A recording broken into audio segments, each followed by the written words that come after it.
अस्सलाम वालेकुम दोस्तों। तो आज की वीडियो में हम बात करेंगे कि हाउ टू बी प्रोडक्टिव, क्या प्रोडक्टिव किस तरीके से बन सकते हैं ताकि आप जो है लोगों को फ़ायदा पहुंचा सके, उसको जो है एजुकेट करें, लोगों को मोटिवेट करें। तो इसके लिए आपको सबसे पहले जो आपको ज़रूरी चीज़ है वो क्या है कि आपने जो है प्रैक्टिस करनी है, क्योंकि प्रैक्टिस के बगैर जो है कोई भी बंदा परफेक्ट नहीं हो सकता।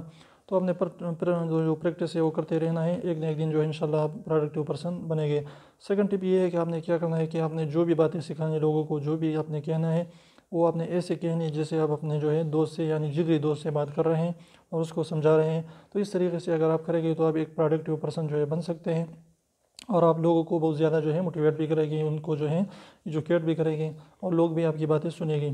तो अगर ये छोटी सी टिप्स आपको पसंद है तो प्लीज़ वीडियो को लाइक कर दीजिए, चैनल को सब्सक्राइब करना ना भूलें और रेड वाले सब्सक्राइब को ज़रूर दबाएं, बिल्कुल फ्री है, उसके कोई भी पैसे नहीं लगते हैं। और कमेंट में अपना राय ज़रूर दें कि आप इस बारे में आपके क्या ख्यालात हैं।